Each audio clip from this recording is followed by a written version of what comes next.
LBC. From Global. Leading Britain's conversation. The Nigel Farage Show. Mr.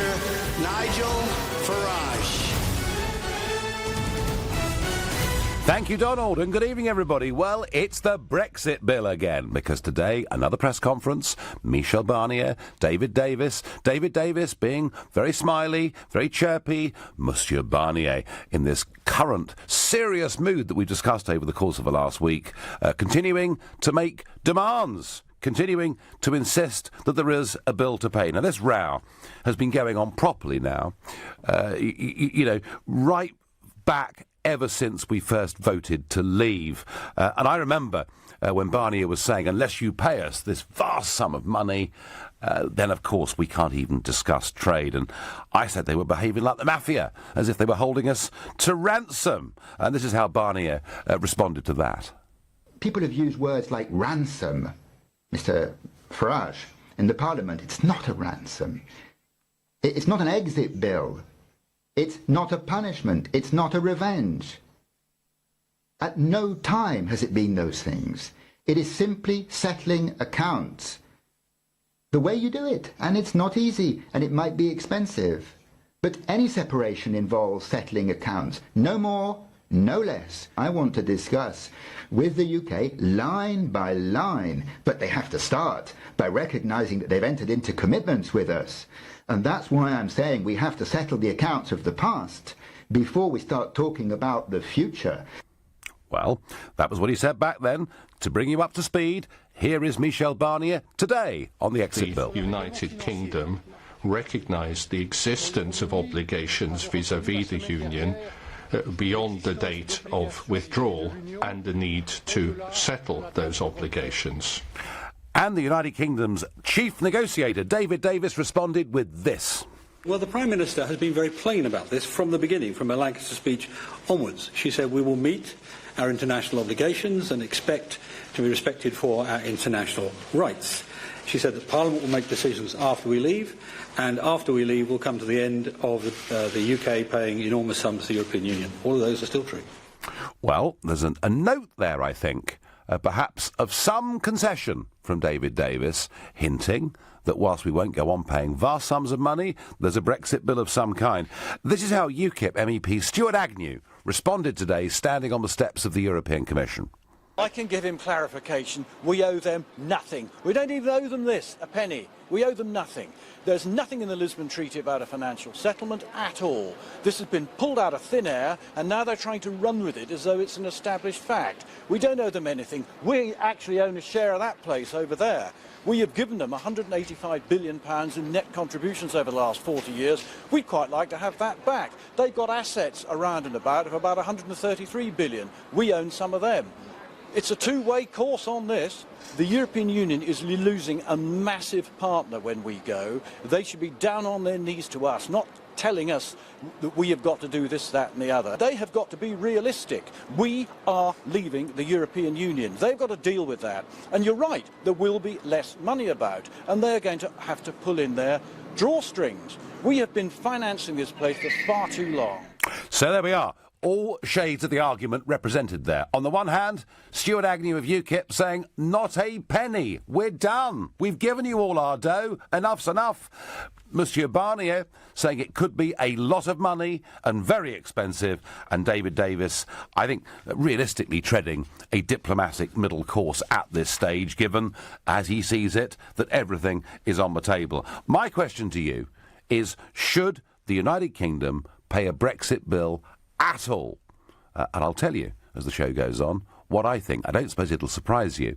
But I'll also tell you, during the course of this hour, what wholly unreasonable people we are dealing with, and why perhaps a moment may come at some point in this Article 50 negotiation where we may need to simply stand up and walk out of the room and wait for them to come after us. After all, there's an awful lot of German motor cars driving on the streets outside this studio right now here in London. Nigel in Chadwell Heath is my first caller this evening. Nigel, should we pay a Brexit bill at all? Well, the answer to that, in my view, is simple. We must pay what we owe. Now, the question to determine is, what do we owe? that must be a matter of legal obligation. I simply don't know. I've no doubt you know. Okay, more. well... Now, can I just finish? Hang on. Yeah. Can I make my point? Now, as far as what we actually owe is concerned, if there is a disagreement between us and the Europeans, there must be some way of determining it independently. Now, let me just go on to make this point. Emotive language on either side doesn't help. It's a matter of pure economics. You may have a distaste for some of these leaders. I may share it, but it's not relevant. The question that really arises is what is in the nation's best interests. My own view on it is very simple. If we cannot come to an agreement with these people, and it may well be that we can't, that their demands are simply too high, then, as you said in your introduction, we need to walk away. We simply have to say, well, I'm terribly sorry, we wish you well for the future, but our future lies outside this union. The European Union is absolutely beset with the most difficult and intractable problems. They're in debt to their eyeballs. They've got hundreds of thousands of immigrants arriving. They do not know what to do or how to cope. So I think we just, if we can't come to an agreement, and let me just add this, we do not need to use money as a separate issue from the rest of the matters. If we were to incur any obligations over and above those which we are legally obliged, we want something in return. If they don't like it, then, I mean, I'm just saying don't use emotive language. I was about to do so myself. If they don't like it, we say cheerio. Well, the thing is, Nigel, everybody gets very, very emotional when they talk about this subject, of course. So, what about our obligations? You've asked that question. So, from the moment we voted to leave until, let's assume we do leave at the end of March 2019, we will have paid in net over the course of that period of time approaching 30 billion sterling. And we will have done that because we're still a member of the club.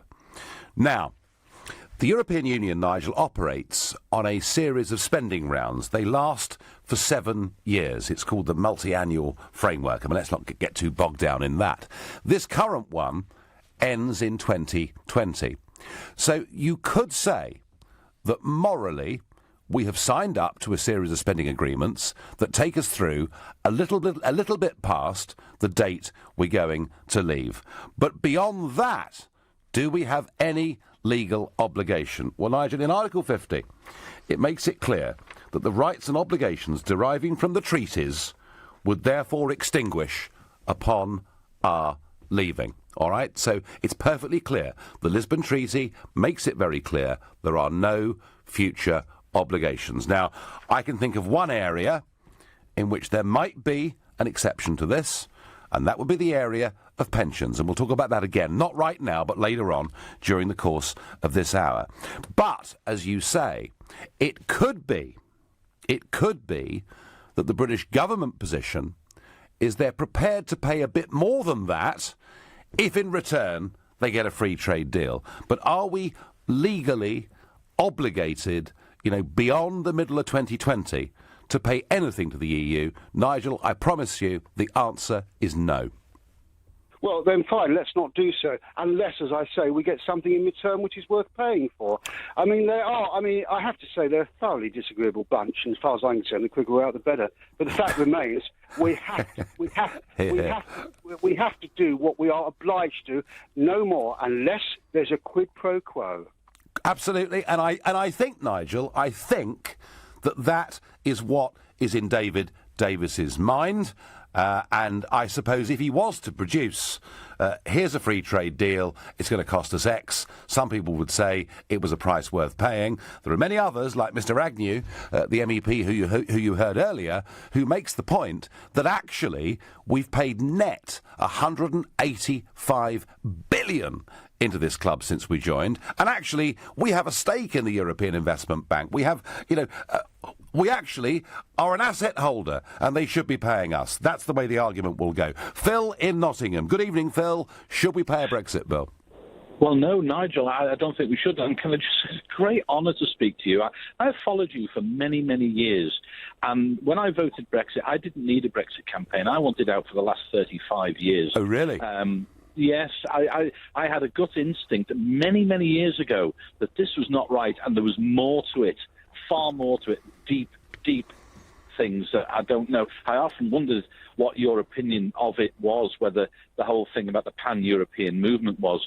But with regards to the Brexit thing, as somebody who's been divorced, I know full well what it's like when lawyers start thrashing things out about things that we've all contributed to. So, you know, I lost half my house. I lost half of pretty much everything, but she contributed to this. There was tussles over the pension. I don't see why we should be given a great big bill when we've contributed to so many things. There's probably buildings and things and structures in Europe. Yep. We can say, right, well, half of that, thank you very much. And so you should be able to offset what we've contributed to into the fabric and the structure of Europe against this bill. They don't like us. They haven't never liked us. They've always envied our... Phil, it's a rotten telephone line, but I get the point. Phil says that the line that I've taken on all of this, all the way through, is we shouldn't be paying a Brexit bill. Actually, I'm far too soft on this. As Phil from Nottingham says, they should be paying us. Chris on Twitter says, the UK udder has run dry. Keep an eye on a lot of them, sir. I'm starting to worry that Brexit will not happen. If that happens, I will never vote again, says Gary. I'd pay them 88p to take a hike and stop giving the UK this headache. There's all sorts of suggestions coming in, some of which I can't read. Peter in Blackheath, should we be paying a big Brexit bill? Definitely no. Definitely no, right. On the basis that it's a membership and it's not a divorce. We are supposed to pay every year for what we're supposed to pay. I'm up for that. But it says on the accession treaty, it's only current members who pay. Once the 2 years are up, we'll be out. We will not be a current member. There's no liability onto us whatsoever. No, Peter, and it says here in Article 50, for a withdrawing member state, the rights and obligations deriving from the treaties would therefore extinguish. Peter, I am with you on this. No, and do you know what? We've paid them enough, Peter. We really have. I thank you. You're listening to the Nigel Farage Show exclusively on LBC, and it's 7:15. Nick Ferrari at breakfast with Matt Fry on LBC. Jeremy Corbyn has jumped on the bandwagon of outrage by saying that this excess pay should be slashed, that actually the BBC should respond, no top BBC star should earn more than 20 times the lowest paid BBC operative. Let's talk to Martin Campbell, media advisor for Media Objectives. I think he's wrong to base everything on the statement because it is only a snapshot. You can't possibly raise the salaries to narrow the gender gaps because they haven't got the money to do it. Nick Ferrari at breakfast with Matt Fry every weekday morning from 7, only on LBC. Hi, I'm Michael Owen, and I know what it's like to be injured. If you've been injured and it's not your fault, you need to speak to Gowing Law. Text WIN to 80800 and Gowing Law will do the rest. Thanks, Michael. If you've been injured on the road or at work, Gowing Law could help you win thousands in compensation. We can tell you instantly what you might be owed. Find out right now and text WIN to 80800.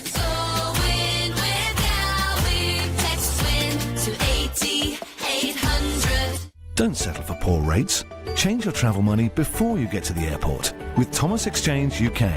Established in 1978, visit one of our 6 London branches or find our best rates online at tefx.co.uk. And with prepaid currency cards and international bank transfers at fantastic rates, Thomas Exchange UK is the place for your travel money. So visit tefx.co.uk today. That's tefx.co.uk. This weekend with M&S, raise a glass to saving 25% when you buy any 6 or more bottles of selected wine and champagne from the 2017 International Wine Challenge Supermarket of the Year. M&S. Spend it well. Terms, conditions and exclusions apply, subject to availability. Over 18s only. Please drink responsibly. See in store for details. Landlords, Direct Line guarantees to beat other insurers' renewal premiums for the same cover. Can your insurance do that? Switch to Direct Line Landlord. New customers only. Qualifying criteria apply. Underwritten by UK Insurance Limited.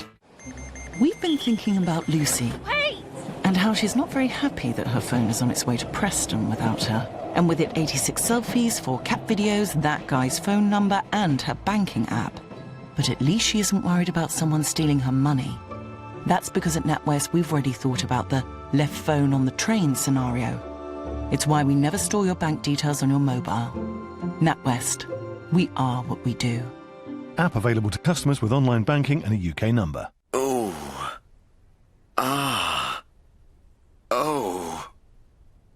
This is how my back pain sounds. This is the sound it should be making. Introducing Fine Over Joint and Muscle Relief Tablets, a traditional herbal medicinal product used for the relief of backache, exclusively based on long-standing use as a traditional remedy. Find it in the pain aisle at selected Boots, Lloyd's Pharmacy, Holland & Barrett, and all good independent pharmacies. Fine Over Joint and Muscle Relief Tablets. Contains Sigisbeckia. Always read the label. Fine Over... It's how London buys its cars. Car Giant. Summer, the best time of the year, and the best time to buy from Car Giant. We've up to 10,000 quality used cars in stock, all at our best ever prices, with new stock arriving every day. Car Giant. Giant choice, giant savings. Book a test drive now and enjoy summer in your next car. It's how London buys its cars. Car Giant. The Nigel Farage Show on LBC. Call 0345 6060 973. Monsieur Barnier from Brussels insists that we agree to the Brexit bill before we can start to talk constructively about trade or anything else. My view is he's being pretty unreasonable about this, and they're expecting us to pay a sum that is way beyond our commitments and our obligations. Harold on Facebook says, if during our membership we have agreed to financially support decisions, we must honour our commitments. Harold, I agree with you, and I accept that there will be, after Brexit, about a year of further expenditure that we had collectively agreed to. That is a commitment that we've made. Fine, we must honour it. There is the issue of pensions. About 20,000 people have either been MEPs, well, a few hundred of MEPs, but nearly 20,000 people have worked for the European Commission and other European institutions during those years. They are due pensions. But rather than that being a financial commitment that we pay to Brussels, why doesn't the British government simply take those pensioners off the hands of the European Commission and look after it here in this country? Tom says simply no. I'm sick of paying people who work for us when they do nothing for us. Nicola says it's not about free trade, it's about honouring commitments. Yep, Nicola, agree with all of that. And Deb says if any payment is required and it isn't for free trade, then the EU should pay us, as they sell more to us than we sell to them. So, some pretty strong opinions on this. I said earlier that I felt that Monsieur Barnier had been behaving badly. I accused him of behaving like a mafia boss. Back a few months ago. They are being unreasonable, and they are completely unreasonable people. And Brexit has literally unhinged them. So as David Davis is negotiating on behalf of all of us, I this week received in the post a recorded delivery letter with a big European Parliament stamp on it. So I signed the piece of paper and I opened it up, and they tell me that one of my members of staff, who's been working for me for years, who works jolly hard and helps represent me as an MEP in the southeast of England, for which I'm one of the representatives, has also had a post in UKIP at the same time. Would be quite surprising, wouldn't it, if people that work for me weren't also involved in UKIP, just as it's the same in the Tory party or the Labour Party or the Lib Dems or the Greens. And this guy did have a honorary job in UKIP, but completely unpaid, which he did in his spare time. Now, they're not happy with that. And so without any meeting, without any request to me to provide evidence, without any formal procedure of any kind at all, the letter tells me they're going to take £80,000 from me. That's right. They're going to take £80,000 from me without even meeting me, talking to me, and it's now my job to prove my innocence. And so what we're actually dealing with here, these people, these unelected people, are behaving, frankly, like people back in Stalin's day did. What I'm guilty of is not in any way misusing public money. What I'm guilty of is blasphemy. I have spoken out against their beloved union. I've helped Brexit to happen, and therefore I must be punished. Well, whatever happens to me in this case, and of course I'm going to fight it, but it's not easy to fight against people who respect no rules and, frankly, no normal course of law. But David Davis is dealing with these very same people, and I think he's got to stand firm. I don't believe there is a Brexit bill. I believe we should meet our legal obligations and do so in the right spirit, but nothing more than that. Beryl in Dagenham, good evening. Good evening. Good evening. So what should we do? You know, you're David Davis. What would you do? Any money that's due, if it's due or whether it's due or not, should be paid. Yes. But I think it should be paid by you. But by me? Strictly. Yeah, of course by you. Oh, you right. have used this as your baby. For 17 years, you keep bragging about, I've been fighting for 17 years, but you keep taking the wages. Well, what was I to do, Beryl? And all the other MEPs and all the other British MEPs that voted for Brexit, you should all get together and pay. You're an hypocrite. You told people a load of lies. Oh, now, hang on. Now, Beryl, let's just deal with this one at a time, shall we? Because this is obviously going to be a lot of fun. So, tell me, why am I a hypocrite? Explain. Get back out of this country, because this is what you told them, and they took it literally. And any money to be paid should all. Hang on. No, you can't run away. Are you taking the wages? Ah, right. So is you should lead by example. Is that hypocrisy? Listen. If I hate my employer and I'm telling my fellow workers not to work for this employer and I'm getting paid by the employer, that makes me an hypocrite. Right. Does it not? So would you say the same thing? Would you say the same thing to the Scottish National Party? Because they. I don't care about the Scottish National Party. I live in England. I live in Dagenham. I don't know nothing about. Listen, Beryl. Just about 10 miles from where you live, there is a place called Westminster, and there are over 40 Scottish National MPs sitting there, and your taxes go towards their salary. So do you think they're hypocrites as well? Salary, I don't know what you're getting paid for anyway. You're not even a politician. You're a failed politician. You should be. No, we're struggling here, aren't we? You shouldn't even be meant. No, I'm not struggling, my friend. You are struggling. You are not. Tell me, are the SNP hypocrites? Even be mentioned anymore. UKIP are dead and buried. Listen, goodbye, my friend. Oh, dear. See, well, there we are. Look, any of you can call. You can disagree. You can call me what you like, and I will give you the floor, the stage, to expose me to the nation and to the world. But there's not much point ringing up with vitriol and then hanging up. I'm very disappointed in Beryl from Dagenham, I really am. Let's try Sal from Caterham in Surrey. Good evening. Good evening, Mr. Farage. Good evening. So, if nothing else, you invoke a lot of passion, Mr. Farage. Well, that is what real democracy does, because real democracy is about making choices, and that must be. I mean, surely that is a good and healthy thing of itself. It's extremely healthy. However, I need to ask you what. Yeah. The pound in my pocket today slumped even lower. Mm-hmm. Okay, I am poorer than I was this time last year as far as the euro is concerned and as far as the dollar is concerned. Can you tell me, Mr. Farage, when that my fortunes might improve?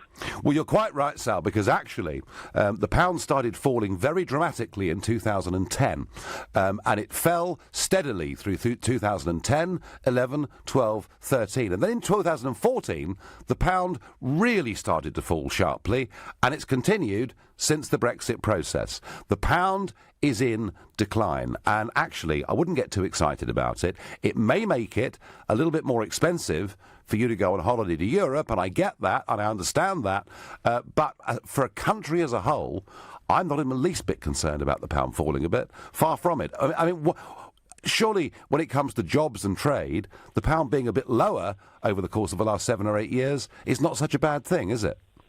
Well, it is. It does. It impacts me directly because we have a business that is also done in euros. So, right. So were you screaming about this well before Brexit? Well, no. I mean, I was quite happy when it was at 1/3. Quite comfortable, but I mean, at the moment, the people that voted for you, Mr. Farage, are also very poorer now. But Sol, I'm sorry. I think you're missing. I think you're missing the point that the pound has been falling steadily over the course of the last 7 years. Mm. Okay, so let me ask you another question. Okay. You had a very partisan view on the monies that we put across into the EU, delivered by a UKIP member, 185 billion net. Yep. So what have we had back from the EU during that time? OK, right. Now, one of the problems with the referendum is that there were one or two on the Leave side that talked in gross figures. This is what we put in gross. And you're right, Sal, because that complicates the argument, because we do get money back. Generally, if you're very rich and you own lots of land, then the EU's the best thing that ever happened to you. I mean, if you're a member of the royal family or you're a duke with a very large estate, then you've got a lot of money out of the European Union. There's other money that's come back too, in the form of regional grants and aid, and money's been given to part-subsidised bypasses round towns in the north of England, provided it's got match funding. So we can look at gross or look at net. The point that Mr Agnew made is even after we've had the rebate, and even after we've had money spent back in this country, incidentally, often in ways that we might not have chosen ourselves, but even after all of that, for the sake of simplicity, we've net put in £185 billion. And what have we got for it, Sol? Well, I mean, to be honest with you, I'm a Remainer, always will be, and I think that, frankly, this is not a good thing for the country. And there was a lot of rhetoric by yourselves and others for their own gain, which has essentially set sail on a journey. On a journey? For many years. Well, so look, let's be honest, the other side of the debate have had pretty much their own way for the last 45 years. They've been arguing for 45 years that we're part of something that is about trade. They argued back in 75 it wouldn't threaten our sovereignty, and in the end it did. And, any one side of a debate can criticise the other, but you did raise a very valid point at the beginning that if I've helped to bring a bit of passion back into British politics and to make people think that voting matters, if I've helped with that process, then I am pleased to have done that. You're listening to The Nigel Farage Show, exclusively on LBC. It's 7:30 and time for the news with Maura Alderson. The EU's chief Brexit negotiator says there's a big difference in how the UK and Brussels want to deal with the issue of citizens' rights. David Davis says Britain won't accept the European Court of Justice overseeing the rights of EU nationals living here after we withdraw. The policing ministers admitted there are worrying trends after official figures showed the biggest surge in crime in a decade. Offences recorded in England and Wales are up 10% on a year ago, while separate stats reveal police officer numbers are at a 30-year low.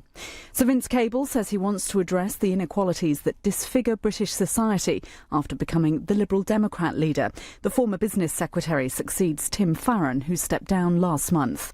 LBC weather mostly dry in the north and east tonight with plenty of clear spells. Cloudy and windy further west with some showers, an overnight low of 15 degrees.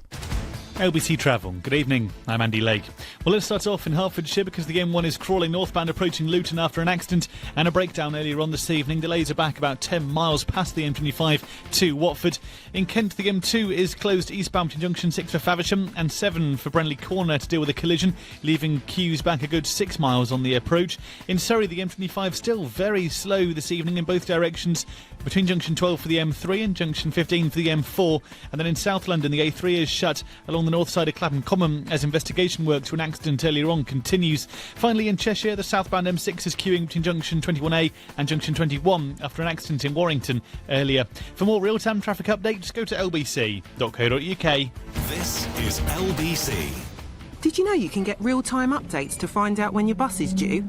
There are loads of mobile apps available, powered by TfL data, or you can visit our website, all of which make it easier than ever to plan your journey. Running for the bus may soon be a thing of the past. Search TfL improvements. To the Mayor of London and TfL, every journey matters. This weekend with M&S, raise a glass to saving 25% when you buy any 6 or more bottles of selected wine and champagne from the 2017 International Wine Challenge Supermarket of the Year.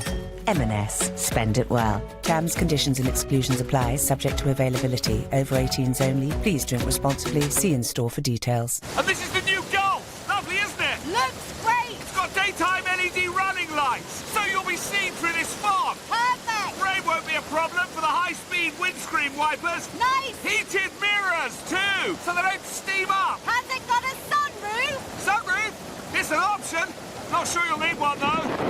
The golf event from 7th to 24th of July. If only summer lasted as long. Get 2 free services and £1,500 towards your deposit on Solutions Personal Contract Plan at 4.9% APR representative. Visit your Volkswagen retailer for more information. Excludes Northern Ireland. T&Cs apply. Excludes e-Golf and Golf SV. Indemnities may be required subject to status. 18s and over. Volkswagen Financial Services. Landlords, Direct Line guarantees to beat other insurers' renewal premiums for the same cover. Can your insurance do that? Switch to Direct Line Landlord. New customers only. Qualifying criteria apply. Underwritten by UK Insurance Limited. Moving house. Nightmare. I need a plasterer, plumber, electrician, builder, painter, locksmith, gardener, and somebody to move my valuables, the drinks trolley. Relax, relax. It's Trust a Trader. They have all the tradespeople you can think of, reputable and reviewed, so you always get a job well done. Well done me, I say, for getting it all sorted. I shall reward myself with a cheeky tipple from the trolley. Chin chin, pass me the gin. Visit trustatrader.com. If your property investment portfolio is growing, you might find you have some questions, like whether to operate the business through a limited company. And if you do, then what about the accounting and tax issues? Or you might want to know about the legal issues under landlord and tenant or inheritance tax. So who can help you with this? Barnes Rofe. Clever accountants for property businesses. Visit barnesrofe.com/radio. The Nigel Farage Show on LBC. Call 0345 6060 973. It's that Brexit bill, and Monsieur Barnier is getting sterner by the day.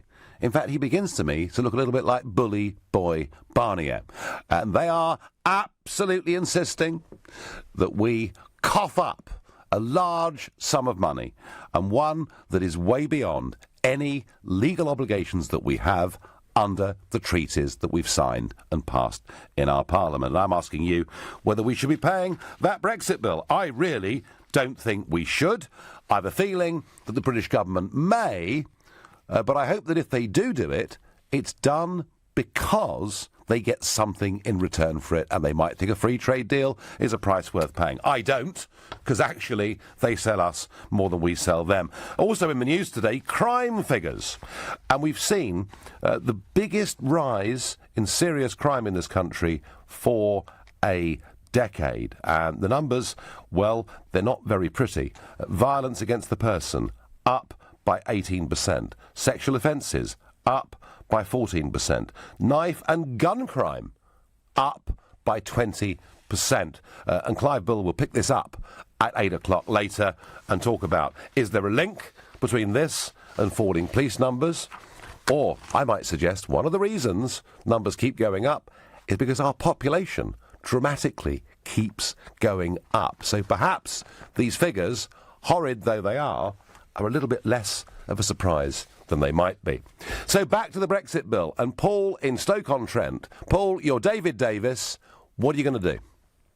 Yeah, Nigel, yes, of course we have to pay, because we don't live on a different planet. This is sometimes what I don't understand about with you guys when you're going on about this Brexit. Mm-hmm. We are part of Europe. There has been peace all my life because of countries working together. I've got friends across Europe, and it seems to me that people are just saying, no, nothing. We've entered into works all over Europe, all over our country that we need to go from. And if we just walk away and we say we're not going to pay anything, then that destabilises everything. And just one other thing, Nigel, right, yeah?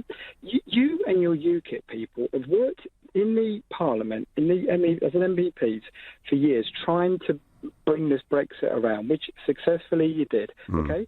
Then now UKIP should come out and say, none of our MEPs are going to take a pension from the EU. None of them are. I'm not going to take a pension because this is what we've wanted. I'd love you to say that on air tonight. You will not take a pension. Well, why should I? Stop. Why should I put my family through that?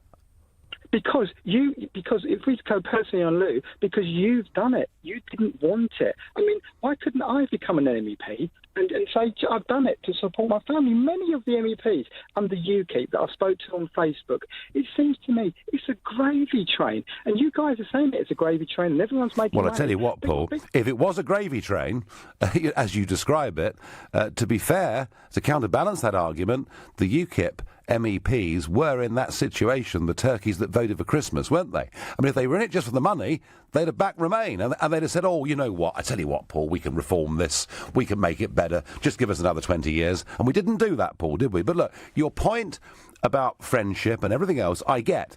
We, Paul, have an incredibly close relationship with the USA. You know, they're a country that we do a lot of business with. They're a country we share a language with. They're a country we fought alongside in wars that some would support and perhaps some wouldn't. But either way, we're incredibly close allies. No one, Paul, says we have to pay money to Washington every year, do they? But hang on a second, Nigel, on that, right? They're 3,000 miles away. So? And if you're, So? So is a big thing, because I've got children and I've got to look for the future. So you're whipping stuff across the Atlantic, trading with a country that's 3,000 miles away, when you've got very local countries that we can trade with a much smaller carbon footprint. Now, I know you and your mate Trump are against, you don't think there's such a thing as global warming. Well, I tell you what, Paul, I'll take the carbon footprint debate seriously, and I will take the EU wanting to deal with it seriously when they stop once a month emptying my office into a tin trunk in Brussels and driving it 400 kilometres down the road to Strasbourg for 4 days, after which it's unpacked and driven back again. Good point, Nigel. But let me put this back to you. All right, you've been an MEP for all these years. I know. Why didn't you change it? Because Paul, it's unchangeable, and Mrs. Thatcher at the height of her powers, Tony Blair at the height of his powers, went in as British Prime Ministers saying they were going to change and reform it, and they got absolutely nowhere. And we've been trying for over 40 years to change it. We've got nowhere. And that's why, Paul, in the end, I mean, had the referendum been let's leave, let's stay, or let's go for an option, because the EU have offered us a genuine reform option. Had that happened, Paul, we wouldn't have voted to leave. We voted to leave because fair-minded voters can see that we tried again and again and again to reform it and to change it, and actually it was going in the opposite direction. I want us, Paul, and by the way, you talked about friends and relations and business. I am not anti-European, Paul, at all. I think Europe is a wonderful place and a great continent, and I believe it'll be a happier, better, freer, and I hope more prosperous Europe when we're all independent nation-states that work and trade together, not to be governed by the Commission. Paul, I thank you for your passion in that call. Chris in Richmond, good evening. Good evening, Nigel. I have to say, an incredible, as usual, bit of hypocrisy from you here. 4 years ago, I believe it was, you said you were going to have your expenses audited. Yes. Where's that audit? Why has it not happened, Nigel? You talk about European Union spending money in a way which we would like.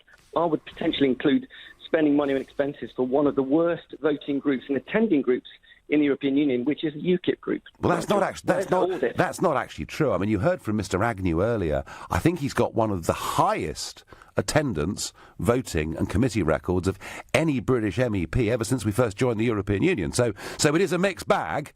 It is a mixed bag. Party leaders tend to attend parliaments and vote less, whether they're in Strasbourg or indeed whether they're in London. And yes, I have been publishing my expenditure online. No, auditing. The word was auditing, Nigel. I'm an auditor. I know the difference between publishing and auditing. There is a big difference. I've spent 25 years auditing. I know the difference. When are you going to submit an independent audit? Chris, I said we'd publish them, and that was all we ever said. You didn't. You said you would audit them, Nigel. I'm sorry, you're wrong. You know you said you're lying on national radio. You said No. I said I'd publish them, and I've been doing that. Anyway, Chris, your question. Well, the other point is, regarding European Union funding, at the end of the day, the bigger question is, are all these people like yourself who say we should, leave the European Union, not pay an extra bill, are you going to be supporting the British government paying pound for pound every single penny that went into science research, university funding? Well, Chris, I take this view. I mean, I'm often asked that question, and I was talking to sort of a small farming group the other day, and they say, well, is British agriculture going to continue to be supported. And, Chris, the point I make is that at the moment we spend $6 billion a year supporting agriculture, 3 billion of which is in the European Union. So we can go on supporting British agriculture and from that be £3 billion a year better off. And I do agree, Chris, that actually in terms of funding and research and development of, you know, new nuclear fusion strategies or whatever, the European Parliament has played a role as part of an international global community trying to advance science and mankind. And you know what? Of course I want us to play our full part in that post-Brexit, and there's no reason why we shouldn't, is there? Well, no, there is, because my father worked in the National Physics Laboratory for pretty much 35 years, his entire career. Some of the projects that he got involved in, and people I know who work there now, would not happen and cannot happen if we leave the European Union. It's physically impossible to pull them together. But some Chris, places are not even applying for research funding going forward. Oh, come on, Chris. Come on, Chris. Isaac Newton, Charles Darwin, Albert Einstein, they all managed without the European Union, you know. So look, there is nothing to stop us fully cooperating where we see fit, not just with Europe, but with anywhere in the world to advance science or medicine or whatever else it may be. So Nigel, when it comes to clinical trials, I work for a pharmaceutical company, and I've done for a number of years. Are you happy with the fact the European Medicines Agency is leaving? All our best regulators are leaving this country, or will be soon. That's going to delay any new cancer treatment, or I guess what they call kind of orphan diseases, which are very difficult to find funding for. It's going to be very, very difficult. It's about time. Excuse me, Chris, I'm somewhat sceptical. I'm somewhat sceptical that I think what we've seen in parts of the pharmaceutical industry is a very big business lobby through European regulation actually doing its best to close down small and medium-sized competitors, and in particular those offering alternative therapies. So we're perfectly capable, Chris, of regulating ourselves, the pharmaceutical industry. We don't need that to be done for us by Brussels. I certainly feel that. And Chris, we're not pulling back on the world. We haven't pulled up the drawbridge. We're not being isolationist. We're actually freeing ourselves to do more of these kind of projects on a world stage. Right now, you're listening to The Nigel Farage Show, exclusively on LBC. It's 7:45. Coming up at 8 on LBC, Clive Bull. Official crime figures show a big increase, and another set of figures today show police numbers at the lowest for 30 years. So are these two connected? Clive Bull on LBC. It's Super Weekend at Lidl with up to 50% off selected products. Get a bottle of dry AOP Bordeaux, only $2.99. 10 kilograms of complete dog food, just $3.99. And 750 grams of premium dry cat food, just 99p. Lidl, big on quality, little on price. Subject to availability and may vary. Selected stores while stocks last. At Express Solicitors, we help people that have been in accidents that weren't their fault claim compensation. No win, no fee. On average, we've helped our clients recover over £4,000. We cover every area of personal injury. So if you've been injured at work, on the road, as a result of medical treatment or any other injury, find out if you have a valid claim. Text LAW to 81156. Express Solicitors. That's LAW to 81156. Have you discovered the award-winning new Citroen C3? With integrated connected cam Citroen, 36 bi-tone colour combinations, Apple CarPlay, and 3 years free servicing. Why not discover it for yourself in showrooms now, or search new C3. Citroen. Features available on selected models. 3-year offer ends after 36 months or if 35,000 miles are exceeded, whichever occurs soonest. Terms and conditions apply at participating dealers only. Don't ignore the workplace. It's the law to have a work... Even if you work from home and only employ one person, you'll still need a work... You'll still need to offer a workplace pension. Ah, finally. I got your attention. Don't ignore the workplace pension. It's the law. Get to know your responsibilities with help from the pensions regulator. Visit workplacepensions.gov.uk. Are you confused about PPI? At PPI Hotline, we want to give you the facts. There is absolutely every reason to check you had PPI. Even if you think you never have, we can help you find out, as you could be owed thousands. And now there's a deadline. We just need the name of the bank you've had loans or credit cards with, and we'll check for free. So find out now if you're owed by texting WIN to 82222. PPI Hotline. Text WIN to 82222. Winning a major golf competition takes a lot. Henrik Stenson is the champion golfer of the year. It's my finest performance, the Open Championship. That's the one I wanted to win. Spectacular is not the right word, it's perfection. You imagine those things as a kid, and I finally got to live that dream. Who will write this year's major story and become champion golfer of the year? The Open starts today, live only on Sky Sports. The Open. The Nigel Farage Show on LBC. Call 0345 6060 973. It's that Brexit bill, it's that row, it's not going to go away in a hurry. And one or two of you have come on today and really tried to challenge me on a personal level, which I encourage. A Nigel Farage Show needs, and you can call me all the names under the sun, provided you can justify it and stand it up. And Chris in Richmond said that, in fact, I was lying on national radio when I said I would have all my expenses audited. Well, I was asked about this on Radio 4's Today programme, back at the time of the last European elections. And I said there is no provision within the rules of this Parliament for any of this to be audited or to be published. But I said I would publish it. So I'm doing, Chris, far more than the rules even asked me to do. So, fine.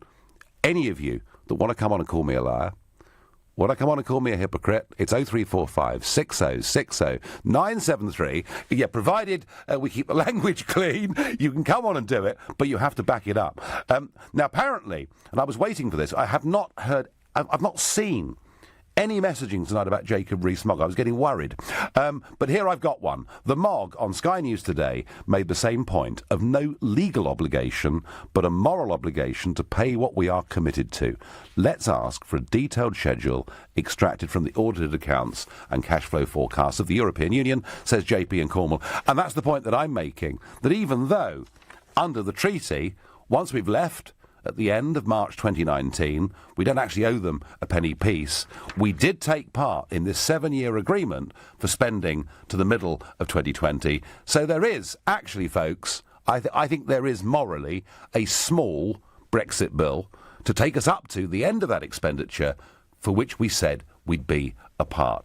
After that, it's nothing. But, Monsieur Barnier, it is not 50 billion euros or 100 billion euros. I don't know. It might be 5 or 7 billion euros or something of that measure. We do have a moral duty, and it's important, I think, through these negotiations that we show ourselves to be open, honest and reasonable. The trouble is, the other side are not behaving that way. Felipe in Brussels, good evening. Good evening, Nigel. How's it going? Well, we're doing what we can.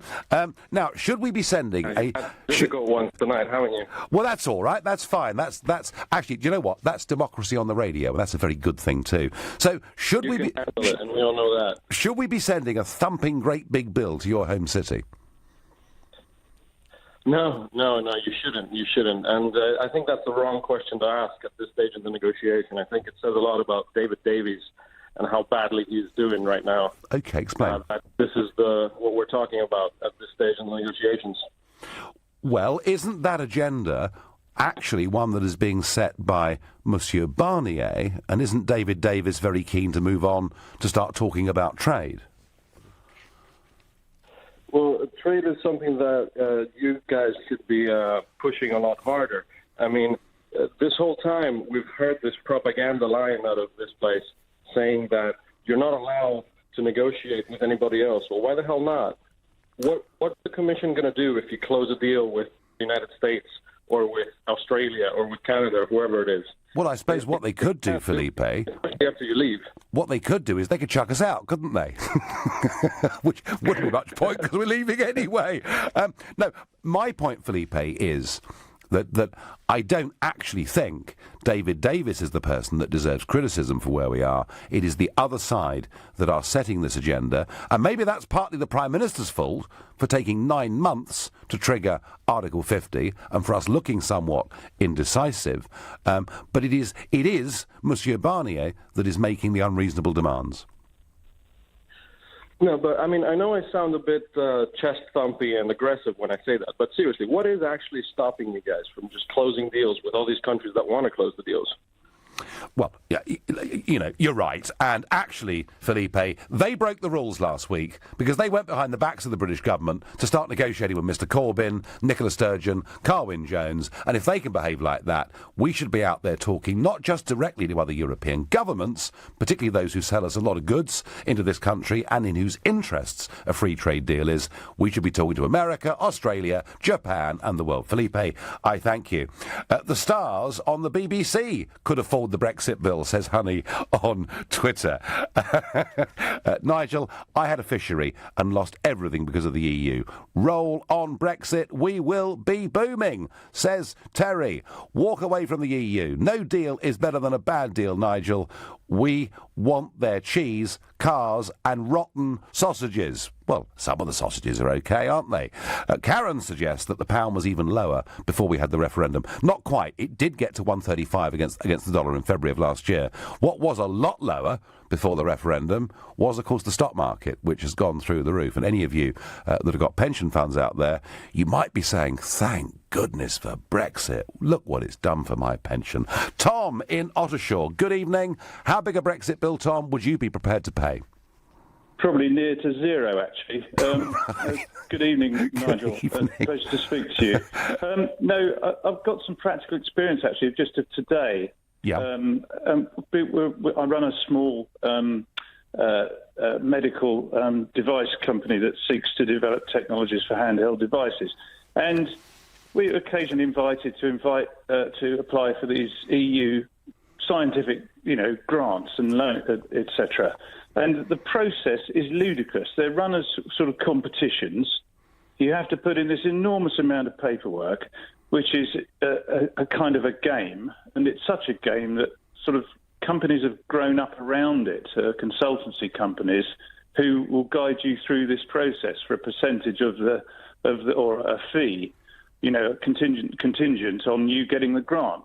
It's so hugely inefficient, it's ridiculous. In fact, I said to the consultancy company today, I feel like I've wandered into a parallel universe. So it's not a very efficient way of doing business then, is it?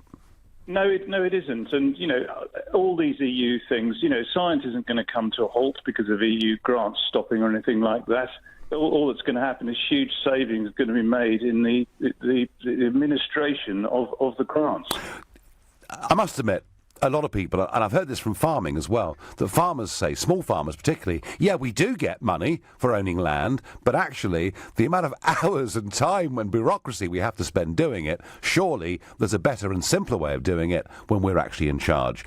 Tom, you're an next to zero man. I am too. But Tom, we should honour any moral obligation, shouldn't we? Yes, I think we should, but until somebody sort of shows us the justification for the bill, and I don't think they should be making up a very, very large number and to try and get down to a smaller, larger number. No, they shouldn't be holding us to ransom, Tom. That's the point that I agree with totally. I thank you. Nigel, before the vote you said, if the vote is closed, say 48-52 remain, there should be another referendum or there'll be trouble in the streets. Do you still think that, Peter in Croydon? No, Peter, I said if it's 48-52 the other way, there'll be many unreconciled to it within the Conservative Party. Their split will last forever. But I doubted we'd get another chance to vote for at least 20 years. And I do actually think that Parliament, our MPs, most of them bitterly regretted that referendum because they don't, frankly, think we're good enough or clever enough to make our own minds up. And my last caller of the evening is Alex in Coleraine. Good evening. Good evening. Nigel, could you clarify something? The payment that they say is due, how is that made up? How does that come about? Well, you see, now that's the question, Alex, that I've twice asked Monsieur Barnier in open debate in the European Parliament. And answer, there comes none. To which I respond by saying they've plucked it out of the air? I simply, Alex, don't know. And I repeat the point, you know, that we do have some spending commitments after we leave at the end of March 2019. For another year, we have commitments that we jointly signed up to. It's right and proper and decent that we should honour those.